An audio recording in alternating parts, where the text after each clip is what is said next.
ವಸತಿ ಯೋಜನೆಗಳಲ್ಲಿ ಮುಸ್ಲಿಮರಿಗೆ ಮೀಸಲಾತಿ ನೀಡಿರುವಂತಹ ವಿಚಾರಕ್ಕೆ ಸಂಬಂಧಪಟ್ಟಂತೆ ಕಾಂಗ್ರೆಸ್ ಸರ್ಕಾರದ ವಿರುದ್ಧವಾಗಿ ಪ್ರಹ್ಲಾದ್ ಜೋಶಿ ವಾಗ್ದಾಳಿಯನ್ನ ನಡೆಸಿದ್ದಾರೆ. ಕಾಂಗ್ರೆಸ್ ಸರ್ಕಾರದ ಈ ನಿರ್ಧಾರ ಕಾನೂನು ಬಾಹಿರ. ಇನ್ನು ಗುತ್ತಿಗೆಯಲ್ಲಿ ಮುಸ್ಲಿಮರಿಗೆ 4% ಮೀಸಲಾತಿಯನ್ನ ಕೊಟ್ಟಿದ್ರು.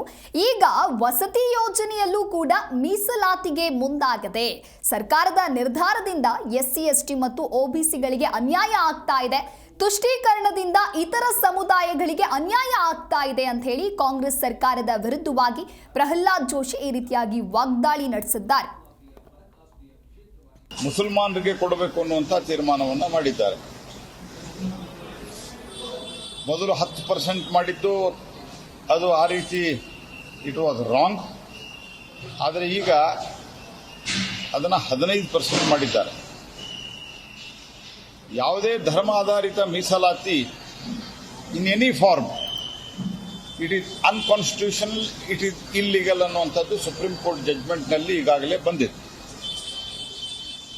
ಆ ಹಿನ್ನೆಲೆಯಲ್ಲಿ ಇವತ್ತು ಇದು ಕೂಡ ಒಂದು ಅನ್ಕಾನ್ಸ್ಟಿಟ್ಯೂಷನಲ್ ನಿರ್ಧಾರವನ್ನ, ಅಸಂವಿಧಾನಿಕವಾದಂತಹ, ಸಂವಿಧಾನ ವಿರೋಧಿಯಾದಂತಹ ತೀರ್ಮಾನವನ್ನು ತೆಗೆದುಕೊಂಡಿದ್ದಾರೆ.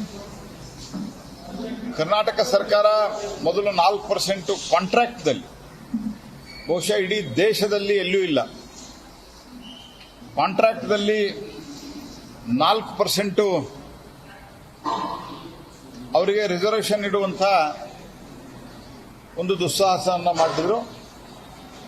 ಈಗ ಇದರಲ್ಲಿ ಮಾಡ್ತಾ ಇದ್ದಾರೆ, ವಸತಿ ಯೋಜನೆಯಲ್ಲಿ, ಮತ್ತು ಇದರಲ್ಲಿ ಬಹುತೇಕವಾಗಿ ಪ್ರಧಾನಮಂತ್ರಿ ಆವಾಸ್ ಯೋಜನೆಯಲ್ಲಿ ಬರ್ತದೆ ದುಡ್ಡು.